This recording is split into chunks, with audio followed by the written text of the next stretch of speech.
midget anymore. No, I think we're back to midget. Oh, good. I'm pretty sure we're back to midget. I think Warwick Davis has made midget okay again. Oh, good. So now that we're all cool on that. He made midgets great again. He did. So now that we're all cool on that. I was a kid. I didn't even know that anybody took offense to that. I would call a midget in the same way that I call a cow a cow. Like, that's just what they are. You know what I mean? Like, it's, well, you were a kid, so I used to call. I'm recording. I was gonna make a joke, but no. Hello everyone. I am Bill Worster, aka Zazubaar, and welcome back to the long-awaited return of Godzilla Odyssey Retrospective, issue number 8.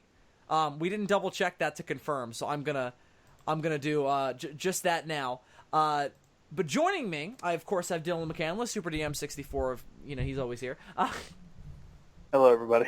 And then we have a special guest on tonight's Godzilla Odyssey Retrospective because Dylan and My God, if only we hadn't spoiled it like a million times by now. No, but Dylan and I were not going to write this one ourselves. We had a ghostwriter who was going to come in. He wasn't going to be much of a ghost. His name was going to be in the credits. But we were going to have somebody come in and help us structure out the plot because it was going to include a character in a universe that Dylan and I, while familiar with, not super familiar with, like super fans of.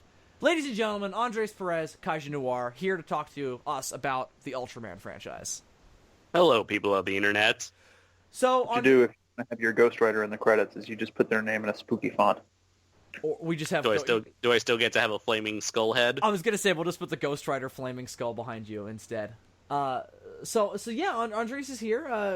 Long time collaborator of Dylan and I's, and long time even with Godzilla Odyssey. The plan from the get-go was to have you come in issue 8 to which I still haven't confirmed. To have you come in and help us write this issue because at the time I knew nothing about Ultraman. I was gonna be a total like, good job guys, like this is great, I love it, and have nothing to do with it. Bill was still sitting around like, this is the one with the robot, right? Yeah, exactly. And then you guys were going to mostly take care of the plot because I know nothing about Ultraman. I would have definitely forced my way in with the Gamera shit though. I like me some Gamera, so I'm coming in on that. But definitely with the Ultraman stuff, I was totally clueless. Now I know that he's not a robot and that there's a Japanese man under there. So I know that now. But I mean, you saw the Japanese man under that suit in person. I met that Japanese man. You shook his hand. I did. It's nuts, son. It's was an amazing Japanese man too. What a Japanese yes, man! A Japanese man to end all other Japanese men, if I might say. Motherfucker walked in there in his fucking white pimp suit. Fucking great. Sunglasses. But if I were an aging Japanese man, I would want to be that aging Japanese man. God bless what a Vin life. Furia. What a thing to be, Mm-hmm. Yeah, of all the things, why that? The crossover tonight, as we mentioned, is between Godzilla through his interdimensional travels through the multiverse, the 8th universe that he'll be crossing into is, and it is definitely the 8th universe. I just checked. Is first off, this is the first time we're doing a 3-way interdimensional crossover. We should mention that. So D, what was our initial inspiration for doing that? Because the idea is he starts off, he drops into the Gamera universe like he usually does, just sort of what the fuck, man? That's how our Godzilla talks, by the way, Andres. That's his inner monologue. You need to be made aware of that before you can play around with him. He sounds like Jimmy Stewart. He sounds a lot like Jimmy Stewart. Oh my God, Clarence, you dropped me off in another weird universe. This is all right. It wouldn't be Clarence, it'd be Euclides. Oh my God, Euclides, you dropped me off in a weird universe. What's going on? I want to live, Euclides. I want to live. Euclides is just I fucking hate this motherfucker. The most annoying piece of shit ever. Gee, I wish I could take this cast off. So Jimmy Stewart, he goes into fucking the Gamera universe first, I think. And then, because there's this idea throughout the series that Godzilla's travel through space and time is sort of weakening the fabric of reality itself. What basically happens is 2 universes plus Godzilla start to collide with one another, one being Gamera and the other one being Ultraman, simply because how fucking cool would it be to have those 3 in a story together? That's just it's the big 3. The big 3 of Tokusatsu, obviously. Yeah. But again, that's where we decided to do the big three. We decided we had to bring in our big third, Andres Perez, aka Kaiju Noir. So, Andres, most of the story for this was all you, man. You had a fucking you had the fucking ideas. You were like, oh, I know what to do. Please excuse me while I whip this out. Like, you just took it out, man. Like, it was nuts. So why don't you whip it out again for us tonight and regale us with your initial idea for this three-way crossover between Godzilla, Gamera, and Ultraman. Did you ever have a title in mind? I was thinking of having like a sort of parody for Godzilla, Mothra, King Ghidorah, Giant Monsters All Out Attack. I was thinking of just calling it like Giant Monsters or Giant Heroes All Out Assault. Giant Heroes All Out Assault. I like that a lot because it's Hold exactly. On. We had a title. We had a title that we wrote down at the time. Let me open up the document and see what it was. Because the idea was to do one of those like hilariously long Japanese type of titles, you know, where it's just like a ton of words. It's like all of this is in it. Like, right, we're throwing in the kitchen sink and then another kitchen sink. Mm-hmm. It's something that sounds like very Japanese, you know, like Godzilla, Gamera, Ultraman, Daihiro, Sokogeki. Oh, totally. Like, that's what's great about it is if you put it into Japanese, it doesn't sound completely retarded. But when you take it and then put it into English, it's just like too much. It's too long. It's too much, and it's exactly the right amount of too much. That's what I love about it. Which makes me wonder why they bothered keeping that Japanese title. Like, I know, like, the original Japanese title for GMK was a throwback to those old Showa titles. But I wonder why this one was, like, preserved when it came to America. They should have called it Godzilla and some mystical bullshit. Or just, like, Godzilla All Out Attack, or Godzilla Giant Monsters All Out Attack, or whatever. Or The Return of Godzilla. Oh, wait. Technically, America didn't use that title card yet. That was only That's true. That was international. An international title. And it was only called Godzilla in Japan. Bunch of fucking vague motherfuckers. Now it's officially known as Godzilla 1984. Oh, okay. Right. On the new Blu-ray. But then there's a fucking colon, and then it says The Return of Godzilla. It's like, well, why didn't you just stick with that? Yeah. Maybe Yoda said something. Maybe like Toho said, like, oh, we want this one to start. We want this title in particular. We want to make this difficult for you because it'll be funny. So anyways, and then Germany was like, call it Frankenstein. Frankenstein brings Godzilla back from the dead. That's GMK. Frankenstein, Konga, and fucking Reptilicus. Go to school. That's the name of the movie. Them in a class, they're giving their teacher shit. Their teacher is King Kong, of course. He's old. He's missing a leg. Phil, do you remember that time that we came up with like this insane plot for Godzilla Goes to College, like what it was? And it was like, I don't even remember what it was anymore. But it was I have no idea. This conversation has disappeared into my memories and has burned away, if you know what I mean. I know what you mean. Yeah. I forgot all about it too until now. All I remember is that it was like an epic, like 2-hour conversation, and now I'm like, what the fuck was it? My God, son. My God. Well, all right. Well, awkward. What were we talking about again? No. So we were on your initial idea for it. So just to regale us, Andres, tell us a story. Okay. Do you want me to lay you down a fat beat? No, I'm kidding. So originally, a lot of these ideas came from an old fan fiction that I wrote many years ago. It was probably back in, I want to say, 8th or 9th grade. I wrote like a trilogy of stories involving Godzilla, Gamera, and Ultraman because around that time I was getting back into the Godzilla franchise because really like late elementary school, early middle school, I was more into video games, more into like that Mario, Sonic the Hedgehog, Pokemon sort of phase. And then it was like at the tail end of middle school, I came back into Godzilla. manga, and that's when I discovered sites like Toho Kingdom, started learning more information, more facts, more research about tokusatsu as an entire subgenre of Japanese entertainment, learned more about the Gamera franchise, and eventually came across Ultraman, which I had some experience with Ultraman Tiga back on Saturday mornings on the Fox Box, Saturday morning cartoon block. And so it was at this point I was getting into Ultraman. I owned the DVD. I watched the whole series, and that inspired me to make my first real narrative, like my first real writing project that had nothing to do with school. I doubt any of that survived to this very day. I know I printed out my stories. It is also extinct. Who knows, maybe. So I wrote this trilogy of stories. The first story, there was like a whole story arc involving Godzilla, Gamera, and Ultraman, all teaming up to face against two alien species from the Godzilla and Gamera franchises that have collaborated together to control Ultraman monsters to take care of their enemies. So what I had were the villains from Godzilla versus Gamera versus Virus, which I decided to call them the what did I call them? I know they're called Virus, so Virinians? Yeah, I called them the Virinians. Yeah, I was trying to remember, what did I call them when I did that review? Because I think that was a point of contention where I was like, I don't know what the fuck to call these lunatics. Yeah, they're called the Virus, led by Virus, from the planet Virus. Right. I remember that now. Yeah. I just call them Virinians. That's a million times better. They should have used that. They should retroactively redub that movie with your idea, and not credit you. And so for the on the Godzilla side, we had what do you call them? It's like a really long title.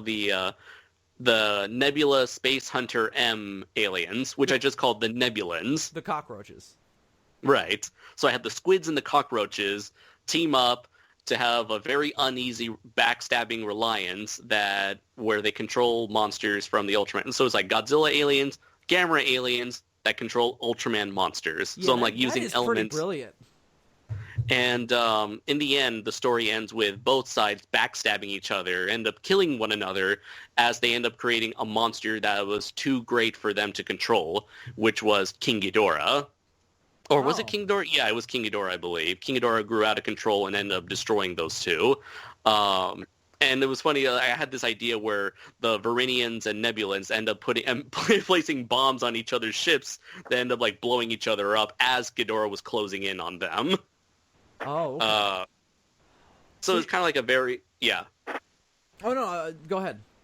So it's kind of like doing a whole little parallel, so like much how people do between like superhero team-ups versus villain team-ups, where the villains, they don't trust each other, and that is where they failed, whereas the heroes, put their utmost faith in one another, and that's why they always win in the end.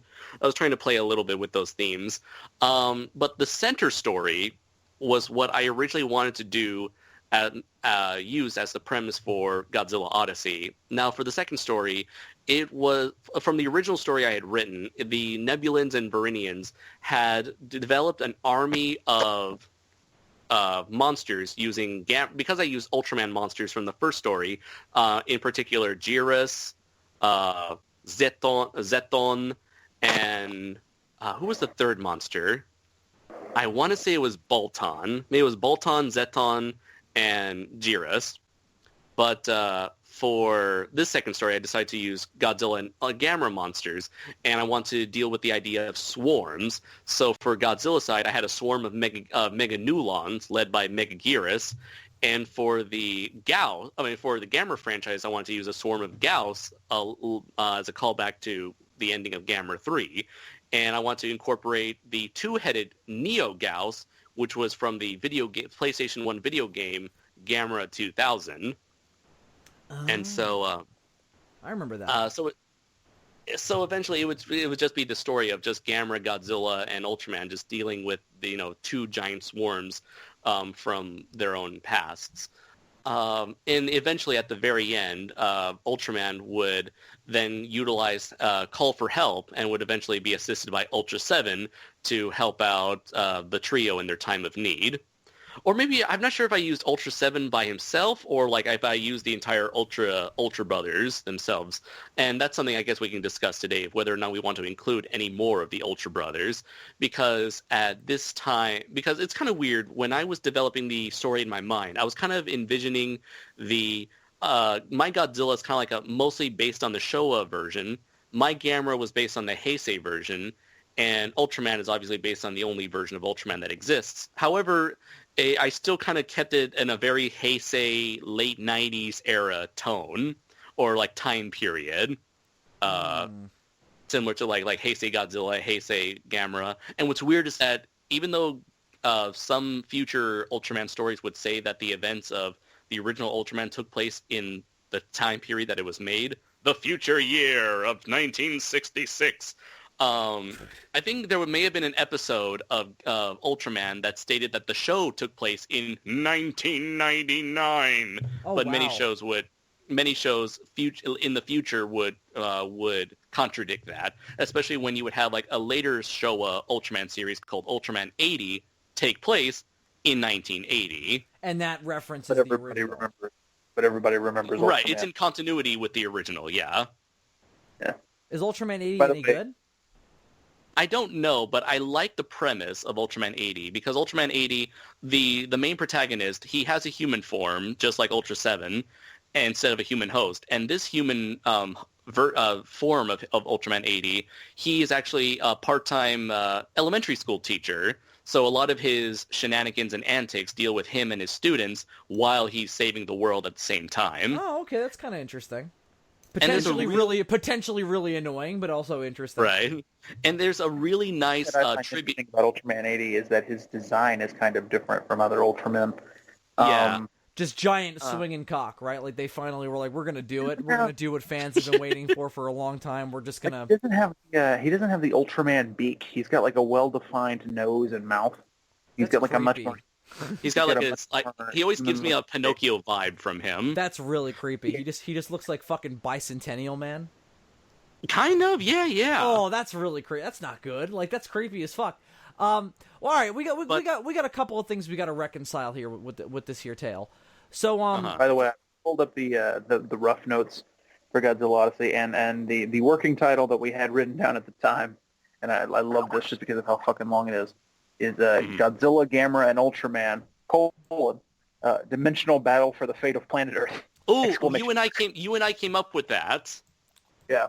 Oh, that design for Ultraman is really weird. I don't like it. Are you looking like at it. Ultraman 80? Yeah. It makes sense, though, now that Andres tells me that... To take your quote, D, I don't like it. It makes sense, though, now that Andres explains that he was like a teacher and like he deals with kids a lot. Like, I guess it's supposed to be like a more child-friendly look. I don't get and, that from it. I get, like, terrifying, dark alley, like, don't let your kids near it, like, shoot it in the head.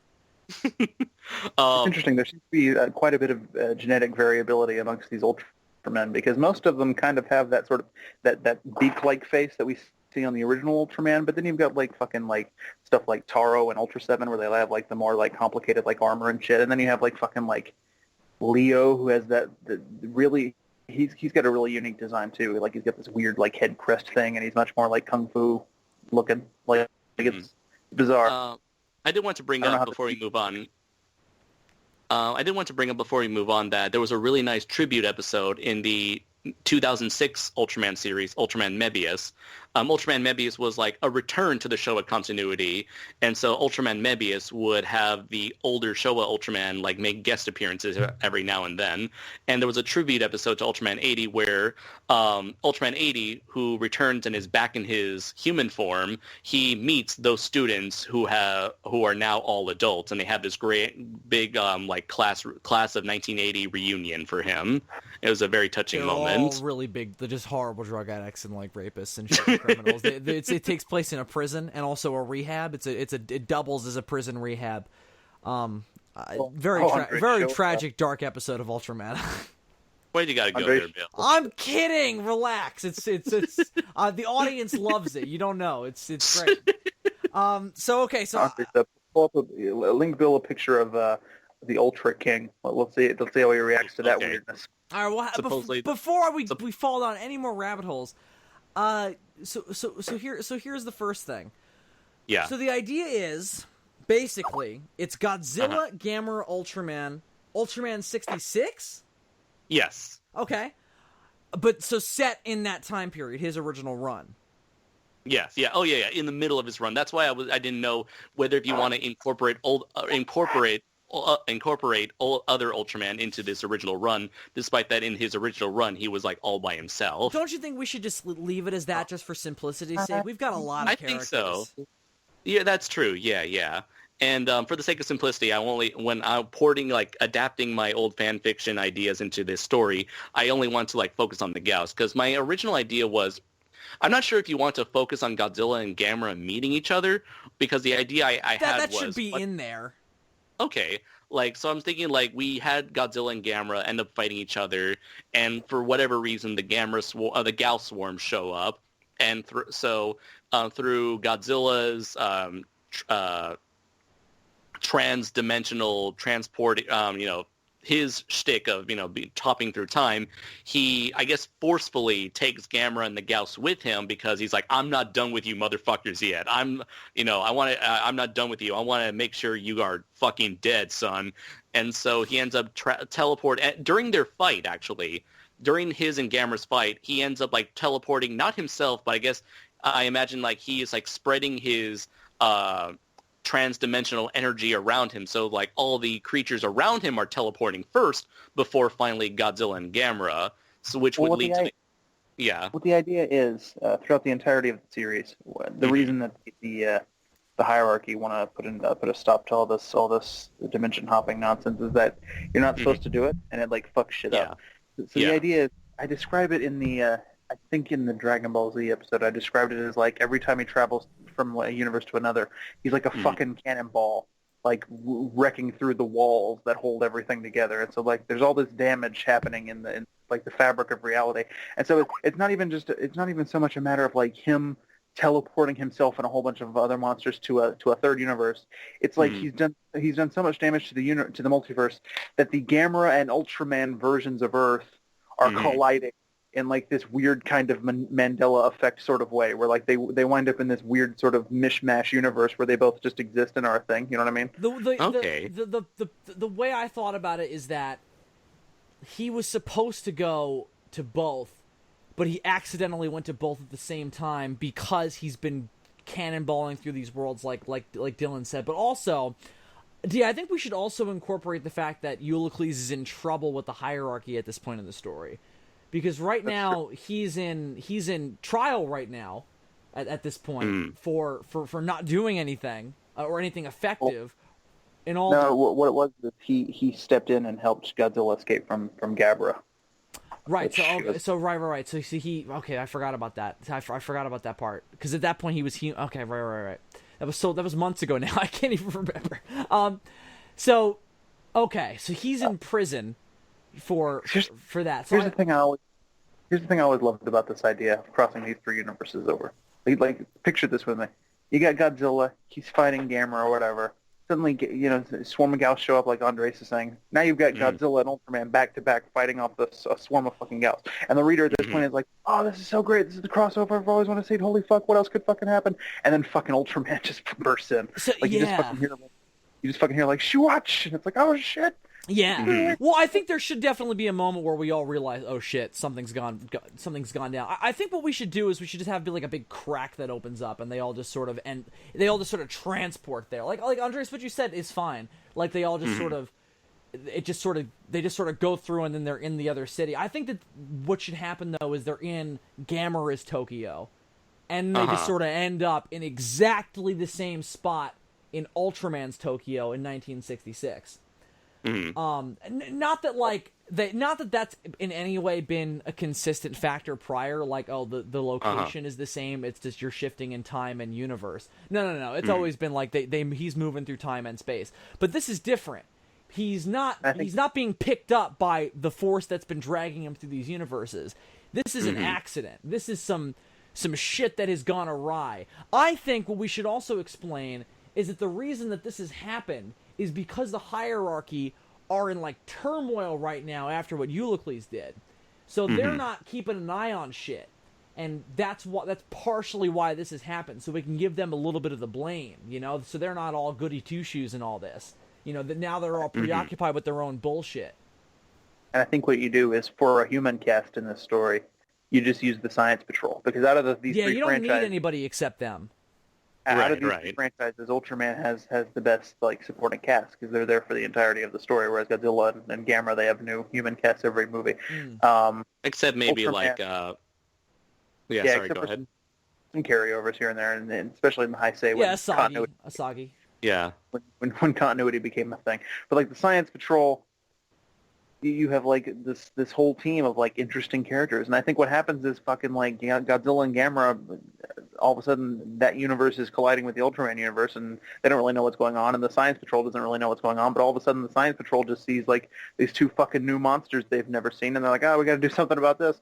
So the Science Patrol goes off to try and do something about Godzilla and Gamera, and over the course of all of it, of course, somebody pulls out the beta capsule, and then craziness ensues. Well, here's the progression I was thinking based on Andres' original pitch. So Godzilla goes through the usual rigmarole at first in Gamera's world. He drops in. I think maybe we do a traditional he's in Tokyo Bay and he's like, oh, this is I'm familiar with this, but he's been through this already. He knows he's not in his Tokyo. He's like, something's awry here though. But he's like, everything looks the same so far. And then Gyaos swarm. They just swarm on him. What if he just dropped in the middle of a Gamera Gyaos fight? Well, what if he dropped into the middle of the beginning of Gamera 3? I think that's a good idea. I think Gamera should come in. I don't think we should start with Gamera there, though. I think that he needs to come in. Because I think Godzilla versus Gyaos is a fun novelty that needs to be done for a couple paragraphs or a page or two. So you have them fight for a minute. Clearly Godzilla can't handle it. And then Gamera comes in. Or can. Can't. Because also, one thing we've established is that our Godzilla needs to feed on nuclear energy to survive. So I don't know Bill, though, I don't know if I buy that Godzilla, especially the version of Godzilla that we've established, wouldn't be able to handle the Gyaos. But what if I'm not saying he's low on power though? He just fought off the Justice League. Okay. Prior to that, he was in Gamera's world. Yeah, okay. So what if we just say that he's exhausted? He's just fucked. He's fucked up. I was just sitting here thinking, this is the same guy that fought the Z fighters to submission. I don't know if you can say that the Gyaos are going to be that big. But yeah, okay, so he's worn out. But also, there's a lot of them too. He can't. They're also coming at him from all sides. I'm not saying that I'm underestimating our Godzilla, but I think he would get pretty fucked up. He wouldn't die. They wouldn't be able to kill him. If it came down to life or death, he would just fucking atomic pulse them all. But it wouldn't have to come down to that. He wouldn't waste that much energy on them. Even if they all used their fucking cutting lasers on him at once, we gave that too. That also creates an issue. But we gave this Godzilla Wolverine, Hulk regeneration type powers, so it's not going to matter. But Andres, before we move on from this point, I just wanted to ask you: we're obviously confirming that the Mega Nula wouldn't work in this version of the story, right? Because we obviously can't get them from Godzilla's universe, which sucks because I like that idea. And I really liked your original pitch of Godzilla aliens using Ultraman monsters as weapons. That was also really cool. But just the obviously the necessity and the setup here that doesn't work for. But right. But that's why I only simplified it to only keep in it the Gyaos. But I really like the way you've simplified it because this is a nice little basic story now. It's Godzilla fighting Gamera at first, so I think that's what you do. You have Godzilla and Gamera. Oh, okay. So here's my new idea. Godzilla wastes all of the Gyaos that he initially comes across, and he thinks that he's done, and then he's just left in the ruins of Tokyo. And we wouldn't be able to use any Godzilla kaiju for this concept anyway, because the way this thing is set up, it's not three universes colliding. It's two universes colliding, and also Godzilla's there. Right. So Godzilla is the only thing from... And I was thinking, what if, when the universes collide, that causes the creation, the few surviving Gyaos that are around, the fusion of the universes ends up creating an accident, a crack in time or whatever, and that creates, that fuses all the remaining Gyaos into Neo Gyaos. Well, I like the idea of the change in universe fucking with the Gyaos. That's kind of interesting. Yeah. They're very genetically malleable. That makes sense. What if you look like the Hyper Gyaos? And like We need a lot of them though, because if there's only one or just a couple, like there has to be a swarm of them too. I think imagine if you took like the big bad boss Gyaos and like fused it with an Ultraman monster. So Andre, so are we just gonna have the Gyaos be the villain, or are we gonna throw any Ultraman monsters in there? I didn't think about any Ultraman monsters here. Well, let's try to think. Could we do it in a way that isn't control? Because I think, because the Gyaos, like, I like the attempt at simplicity. I think that in and of itself, there's a story there. Godzilla, Gamera, and Ultraman fighting off a swarm of Gyaos. But I do think that we need a little bit of an oomph there towards the end. Okay. So if we're gonna what if Ultraman was in the middle of fighting a monster?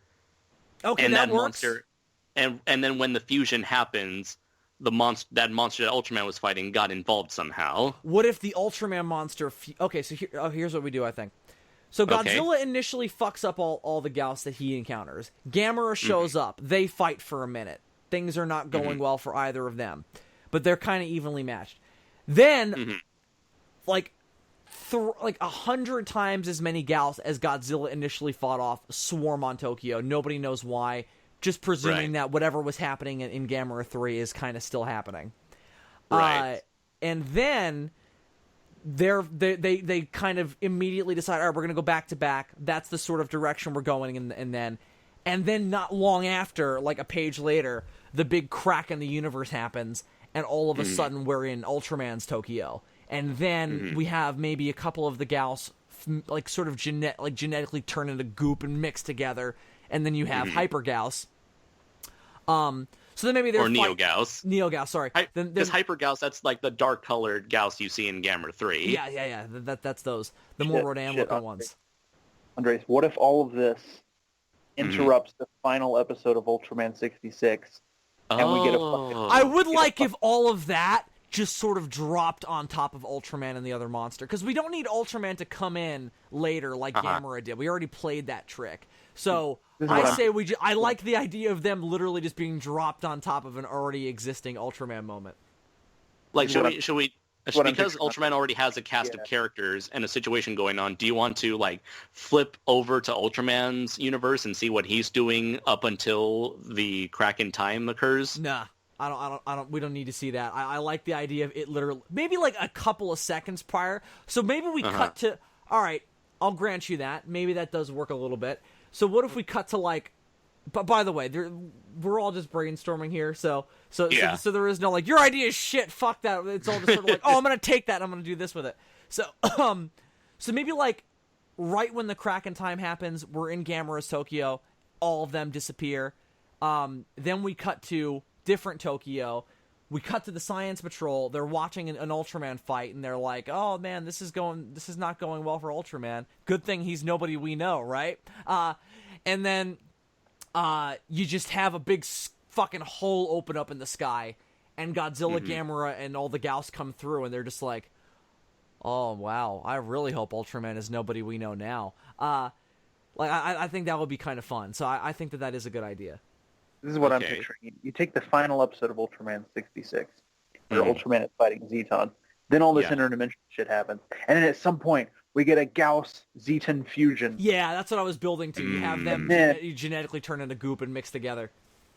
And this hasn't been the first time that they've redesigned Zeton, because there have been a few other redesigns of Zeton over the years. And funny enough, there was a version of him with wings. No, I'll look him up. It's not that good, but it's something. And here's the scene that I have in mind, Andres. This is fucking brilliant. You know how in that episode, Ultraman doesn't actually defeat Zeton, the Science Patrol actually defeats him with like the secret weapon? Yeah. They fucking bring in that fucking little gun, and they shoot it at the Zeton Gyaos fusion, and it doesn't fucking work. And they're like, oh shit. Yeah. Since we have the Science Patrol in here, we don't really need Eulicles, obviously. You know, we've got we've also got a lot of characters already. There's a lot going on in this one. So here's what I think we do with the hierarchy stuff. You sort of have the instability with them come up once or twice, and the fact that Ulysses has been incarcerated, and that's again sort of the reason why Godzilla ended up going to Gamera's universe, and then them all going into Ultraman's universe. Mm-hmm. You had this sort of double stacking of universes going on. So if the hierarchy would have been paying attention, they could have kept Godzilla in Gamera's universe. But because they were so caught up in their own bullshit, they didn't. I think the events that take place in this episode are so calamitous. Like, this is such a major, like, multiversal nexus event that should not be. That this is what causes the hierarchy at the end to be like, okay, Ulysses, we need you to go back into the field. Yes, again, I think you're right. So I think this should end with. So we can come up with the actual proper ending in a second. But the setup for the next issue and the hierarchy stuff should be the post-credit scene, if you will. Yeah, the high. What's his name? What was the name of the high chancellor, right? The chancellor of the hierarchs, the big dude in charge. I forget what we called him. The magistrate. The magistrate. That's it. The magistrate of the hierarchs. He personally comes to Ulysses' cell, unlocks the door, and is like, "All right, we need you to get back out there. Some shit's going down." And then we can get into it next time when we'll really need him, because next issue is going to be fucking weird. So we can get into that in a little bit, though. So why don't we wrap up on actually bringing the story itself proper to a close then. So we've got our big climax. We've got Godzilla, Gamera fighting off all these Gyaos. Ultraman is brought into it. So now we've got them all sort of trying to come together. So do we do some... How does Ultraman and Gamera and Godzilla initially interact? Here's what I would really like. I would really like to do a sort of traditional comic book moment where Gamera and Ultraman immediately identify that they have to team up, and Godzilla tries to fight everybody. That's what I want. I just don't know if we can play it in a way that makes sense. Because I know Gamera has often had a psychic connection with what was her name? Asagi, Asagi.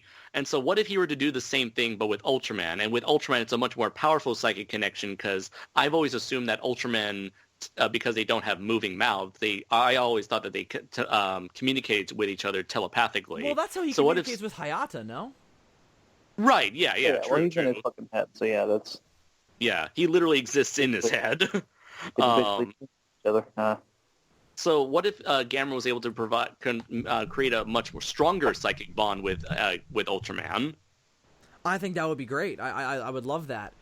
And I think that maybe then they try to connect with Godzilla, and he just forces them out, because he's done it to Mickey. We just do that scene from Biollante where he just fucking goes, and the radiation seeps out of his head, and they just fall over. I always love that bit in Biollante.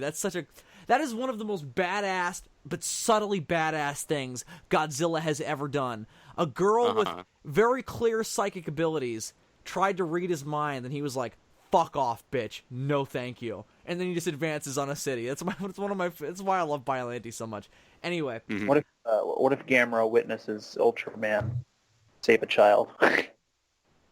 And he's like, that'd be a cool callback to the friend of all children angle. I like that, because what if Gamera tries to psychically connect to Ultraman, and Ultraman's like, "Ew, this monster's trying to talk to me, gross." Because the old Ultraman was kind of a prick. I know that he was a little bit of a dickhead. So you have him.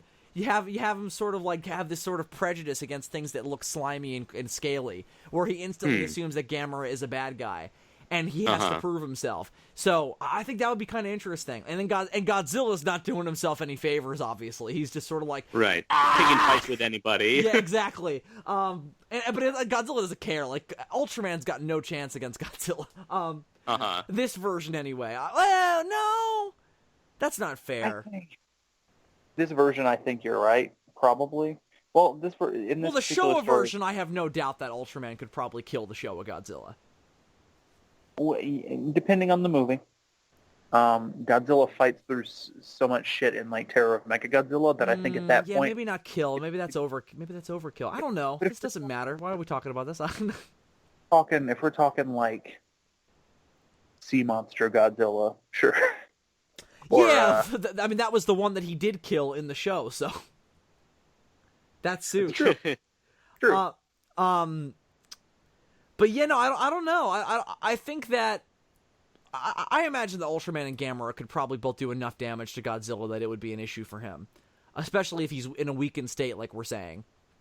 So and we're also again we're trying to not be like Godzilla can do anything, like every Godzilla fan online, who's just like he can do anything and nobody can fight back. Like he, we do sort of want to play with him being a big animal, and animals can be hurt. Mm-hmm. So the only reason the Godzilla that we created for the series is as honestly a little OP as he is so that he can compete with all these universes he's going to. Like, well, that's kind of a narrative. That's the issue, then, is that when we put him back into the tokusatsu mold, it's a little bit like, oh, well, now he's a little bit too overpowered. But I don't think it's that much of a problem, especially since, these universes are going to be reset at the end anyway. Spoiler alert, for whatever reason. We'll get to it when we get to it. So we can do whatever we want there. So if Godzilla fucks some shit up, it's fine. It'll all reset at the end. Except for him. That was always the point. So, anyway, so where does it go from there then? Do they all just sort of rally around and beat the other monster? Because that's good. That's all fine. Andres, do you think we can kill Zeton, and that be all right? Well, they killed him in the episode. But they do kill him in the episode, and Ultraman ends up dying as a result. So remember, we're gonna reset the universe, right? So we can do whatever. So don't worry. We could do we could pull a. I hate to do this, but we can pull a BVS and have Ultraman sacrifice himself for the greater good. Ooh, that is interesting. Ultraman sacrificing himself to save monsters. Mm-hmm. That's kind of cool. Like what if Gamera takes a huge blow to his body. And that's what inspires Ultraman. Like, he goes out of his way to save Ultraman, much like he has in the Heisei series. Gamera would like the helicopter sequence from Gamera 2. Gamera's trying to protect that helicopter so that the people can escape while getting stabbed to hell by Legion. And Godzilla's just being a tank in the midst of it all. Yeah, he's just like the Hulk. He's just like the wild card here. Yeah, well, that's the thing we've got to remember. Then I think that this will have to play a large role in our Godzilla shift to the light side, which we've sort of been slowly building towards. Mm-hmm. Right. Like, what if Godzilla were to notice Gamera's bravery in taking the hits from let's say like Ultraman's in a weakened state, and this Gyaos Zeton, as we can call him. Giton. Giton is trying to attack a weakened Ultraman. Gamera steps in. He gets abused like hell. Godzilla's watching from the sidelines because he's busy dealing with some other extra Gyaos. He notices Gamera's bravery and he decides, fuck it. I'm gonna help these two out. So then, after he finishes the Gyaos, then he comes in. He helps Gamera. Ultraman recovers, and then Ultraman comes in and what do you call it? What's the phrase? He pays them back by doing the ultimate sacrifice. So he thing. sacrifices himself, and then Gamera and Godzilla are to repay Gamera and Godzilla. Yeah, okay. I think that Godzilla and Gamera. Well, they shouldn't be the only ones who destroy Zeton, but they should be the ones who sort of do it in the moment, and then Ultraman's like, oh well, thanks guys, that was wow. I mean, nobody ever helps me. And that's true. And then except the Science Patrol. Except the Science. Well, he doesn't fucking care about. He's like, you fucking shit people down there. What are you doing? Fucking watching me. You don't do anything. I do all the work here. Just look at my bulge. I see you. I see you catching glances. Oh, you couldn't destroy the monster again? Big surprise. Wow. I had to come out of your mate's head again. Bullshit. I like that a lot, though. It's kind of funny though that at the end of the series they get to destroy the last monster, the biggest bad of them all. The Science Patrol gets to take him out with a fucking gun. It's just like in fucking Heisei Godzilla, Godzilla and Godzilla Jr. die as a result of their battle with Destroya, but the military can defeat him. After it was severely weakened already by Godzilla. Right. Of course. Military, a.k.a. never defeated a kaiju before in the history. Well, that's not true, but in the majority of time. They fucking suck most of the time when it comes to defeating Godzilla enemies, and then they get to destroy who's the person who's supposed to be like the big final boss of Heisei. Indeed, indeed. Well, all right, boys. So the only thing that remains is how do we send Godzilla off into the sunset? I just had kind of a killer idea. We don't really have to do anything with it. It's just sort of a thing we can leave the audience with. What if, because Ultraman's dead, would Hayata be dead? No, right? I think we should say. I think we should sort of have it be where like, or do you want to kill Hayata? Well, in the series, Ultraman separated. Oh, actually, no. Both Hayata and Ultraman died. And when Ultraman's superior came in to revive Ultraman, Ultraman requested that Hayata also be revived as well. Okay. Before they separate. All right. So here's what I think we do. I think we have that not happen. Okay. In this version. Ultraman dies, and then his body reverts to Hayata, and the Science Patrol find out that he was Ultraman all along, and then they're like post-mortem. Yeah, they're just fucking mourning his dead body at the end. That's all fucked up and sad, but fine, because we have a reset button. Well, and because we have that reset button, I think what we do is we have it be where Gamera is now stuck in Ultraman's world, and he takes on the role of the hero in that world. Until, of course, at the end, we reset things. Although, what if Gamera were to revive Ultraman through his psychic connection, like he kind of did with Asagi's injuries? Oh, there's another possibility. Because then...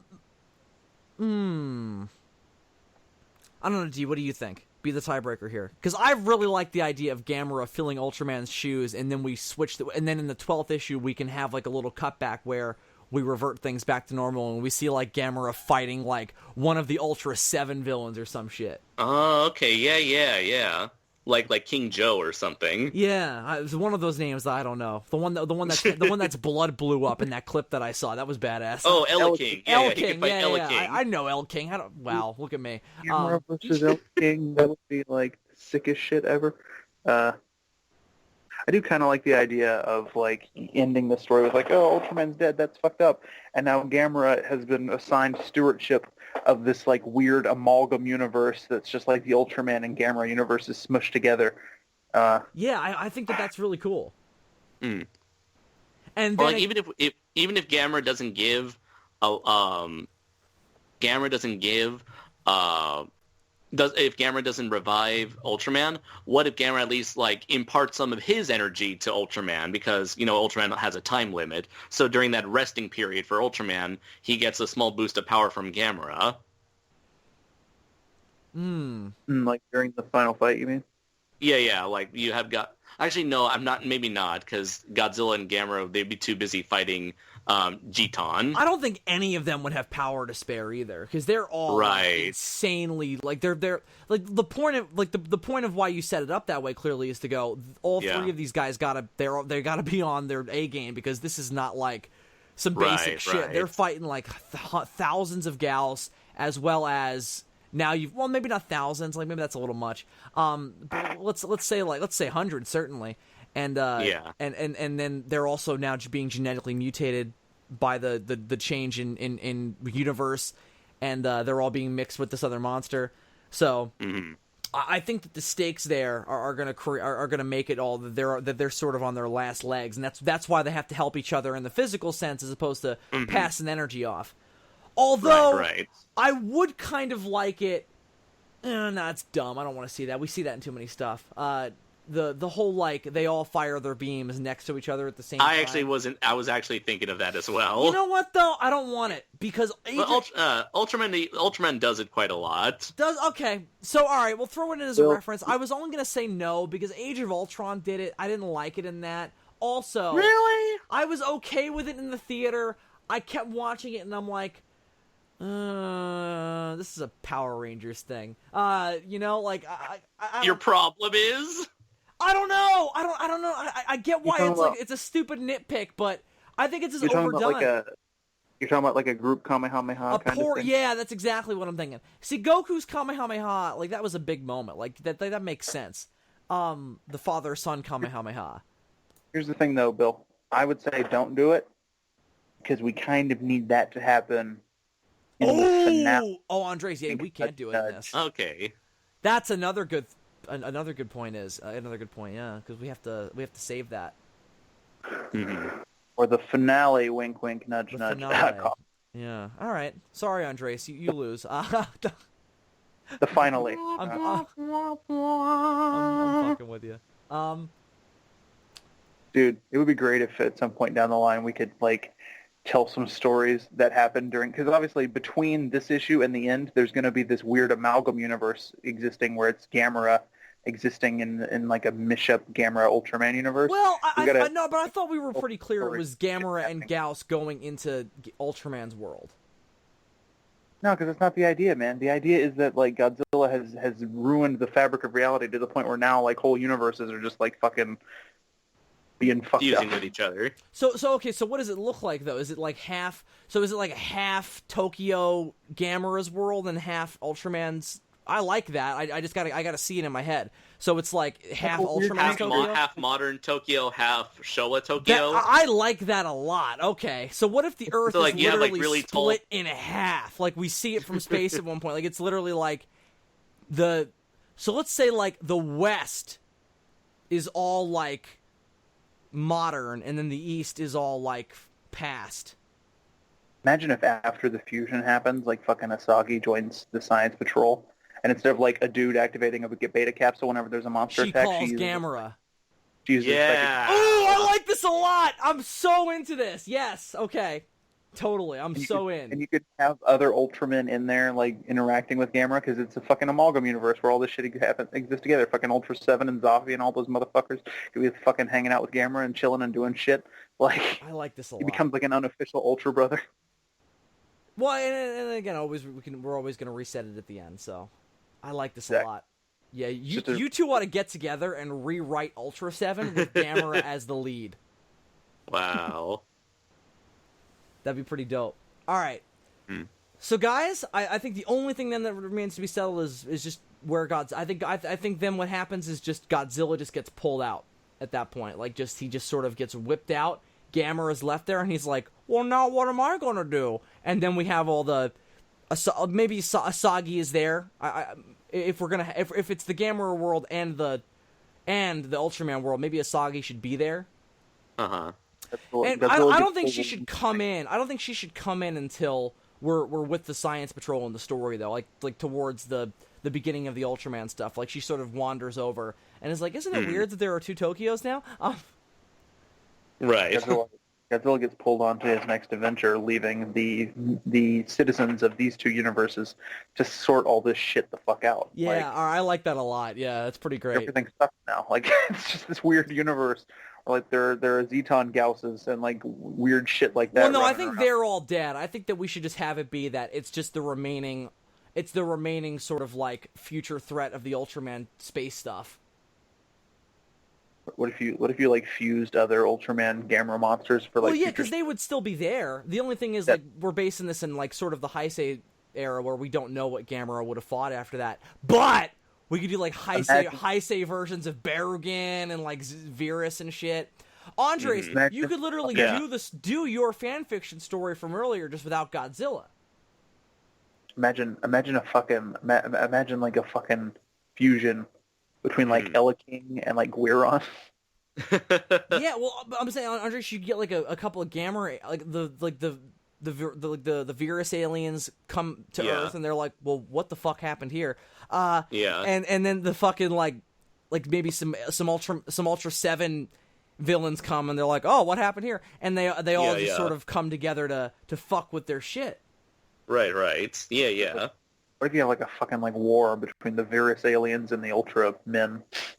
Ooh, I like this a lot. I'm so in. Well, all right, Andres, thank you for coming on, man, and fucking giving us all these fucking ideas that went to some pretty fucking cool places. I think this went really well. You're welcome, man. I would love to see what this G-Ton would eventually look like. Totally. Because like I'm already having ideas as to how it could look like, where it's like it's Zeton, but in like the skinny, like gremlin body shape, like hunchback body shape of a Gyaos with wings. What I keep picturing in my head, Andres, is like a Gauss head but black, and instead of like eyes on top, it has like a big yellow like fucking sphere from the Zetons. Yeah. You know? Kind of like Iris. Yeah, kind Like of. imagine Iris, but with Zeton's colors. Fucking hell. All right. Well, get on that, fucking listeners. This is on you. This is on you now. You could even still have it have two heads. What if the fucking two yellow patches on Zeton's chest became the two fucking Gyaos heads, and he still had a Zeton head in the middle? Like talking tits. That sounds very, very Ultraman-esque, because Ultraman also did another in a recent Ultraman movie. There was they combined 5 monsters together into a creature called Giga Chimera, and it was just like body parts from different Ultramen all stuck together. Here's an image right now. Sounds brutal. Oh, both horrifying and like the coolest thing ever. Let's see. Here it is. Here's a good picture. So here's an image of the toy they made of Giga Chimera. Ultramen from different periods, all mashed together. They had 1, 2, 3, 4, 5 monsters. Oh my god, that is awesome. There was a Yu-Gi-Oh card that sort of looked like that. This is when polymerization goes too far. Yeah, exactly. Well, all right, guys. Well, why don't we wrap this up then? We're almost at an hour. So yeah, good job overall, everyone. So, Dylan, where will Godzilla go next after all of this insane shit? The hierarchy's gonna have to step in and step up their game. Things have gone badly. They fucked up. Now they've got to pay for it. In what universe will they be paying for it? I'm not going to completely explain the premise this time around because to do so would spoil too much, I think. Okay. All I'm going to say is that this time Godzilla will be coming to the real world, a.k.a. our universe. In a very certain time period, though. Indeed. And we'll get into more details in the next episode, when Godzilla crosses into the next dimension. I'm Bill Worster, a.k.a. Zazubaar. I'm Super DM64. And I'm Andres Perez, a.k.a. Kaiju Noir. And we'll see you in the real world, kids, but not really.